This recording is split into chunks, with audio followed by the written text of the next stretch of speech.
आत्मदेव ब्राह्मण ने कहा ठीक है देवी, जो आपको रुचिकर रहे वही नाम रखिए। पुत्र का नाम रखा धुंधकारी कि गोकर्णा पंडितो ज्ञानी धुंधकारी महाखला। धुंधकारी तो महान खल होता है, गोकर्ण महान पंडित होता है। गोकर्ण जी महाराज तो सदैव तीर्थ यात्रा पर रहते हैं, भगवत भजन करते हैं, भगवान की कथा सुनते हैं, सत्संग में रहते हैं। सत्संग से सारा जीवन ही परिवर्तित हो गया। गोकर्ण जी महाराज का संपूर्ण जीवन सत्संग में रहता है। और सत्संग के प्रभाव से इतना अद्भुत वैशिष्ट कि महाराज ज्ञानी भी हैं, विवेकी भी हैं। गोकर्ण जी महाराज सदैव भगवत भजन में लीन रहते, गोविंद का नाम जप करते, भगवान की कथा सुनते हैं, सत्संग में रत रहते हैं। प्रेम से बोलो जय श्री राधा।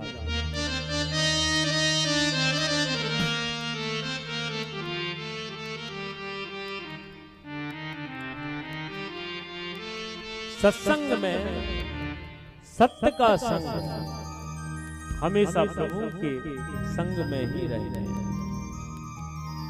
गोकर्ण जी महाराज तो महान पंडित हुए, वो धुंधकारी महान खल होता है।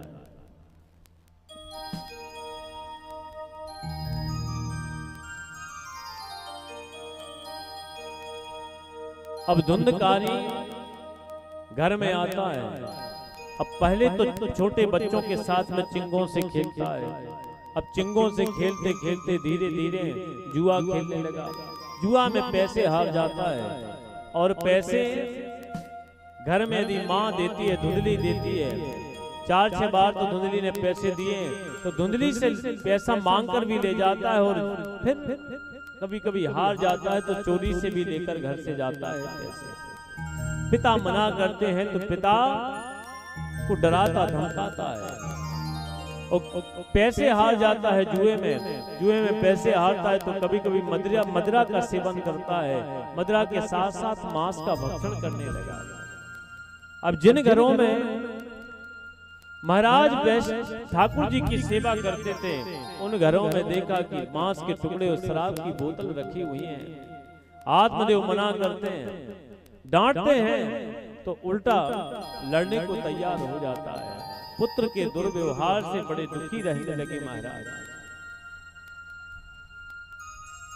गांव के बच्चों को कुएं में गिरा देता है, किसी से भी झगड़ा करने लगता है। प्रेम से बोलो जय श्री राधा। पिता ने बहुत उपदेश दिया, लेकिन उपदेश का कोई प्रभाव नहीं हुआ। पुत्र का दुर्व्यवहार बर्दाश्त नहीं हुआ।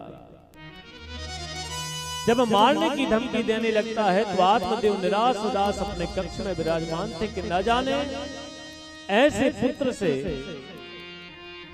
तो मैं बगैर पुत्र की अच्छा था। अरे ऐसा पुत्र तो होता ही नहीं, तभी अच्छा था। क्योंकि जो पुत्र, एक तो पुत्र जन्म ले मृत हो जाए तो कुछ दिन तक रोना पड़ता है माता पिता को। एक पुत्र वो होता है जो युवावस्था प्राप्त करके फिर मृत हो जाए तो भी रोना पड़ता है। लेकिन सबसे दुखप्रद स्थिति होती है यदि पुत्र कुपुत्र निकल जाए तो वो जीवन भर रुलाता है। एक तो याद में रुलाता है और एक दुर्व्यवहार में रुलाता है। किंतु दुर्व्यवहार जब पुत्र करता है तो वो ऐसा रोना है, क्षण प्रतिक्षण रोना है। आत्मदेव बड़े दुखी रहते हैं। रात्रि का समय है, महाराज अपने कक्ष में बैठे हुए हैं, रुदन कर रहे हैं। सौभाग्य से अकस्मात गोकर्ण जी महाराज का पदार्पण हुआ।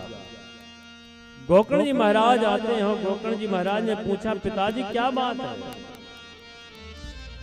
क्या बात है पिताजी, क्यों रो रहे हो?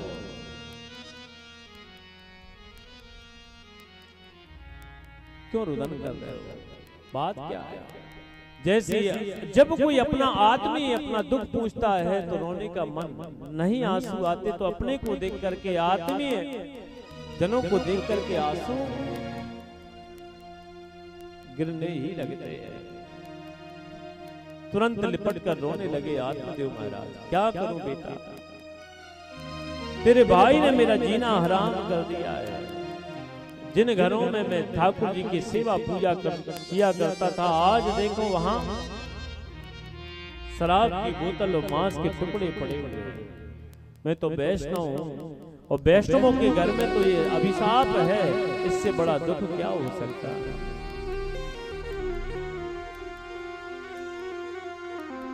पिता यही मेरे दुख का कारण है।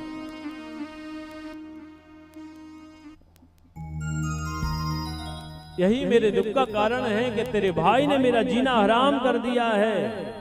बेटा मैं क्या करूं, तेरे भाई से मुझे दुख प्राप्त हो रहे हैं। तो गोकर्ण जी महाराज तो परम विवेकी हैं, विद्वान हैं। प्रेम से बोली जय जय श्री राधा। तेरे भाई ने मेरा जीना हराम कर दिया है। तो गोकर्ण जी महाराज तो परम ज्ञानी थे, तो कहते कि पिताजी देखिए, संसार में सुख तो किसी को है ही नहीं, किसी को सुख नहीं है। संसार असार है, संसार असार है। इस असार संसार में किसी को अपना मानना, यही तो दुख का कारण है। पिताजी आपके दुख का कारण है स्नेह। जिस प्रकार दीप जलता है, इसी प्रकार से स्नेहवान व्यक्ति भी जुड़त रहता है, 24 घंटे जलता रहता है।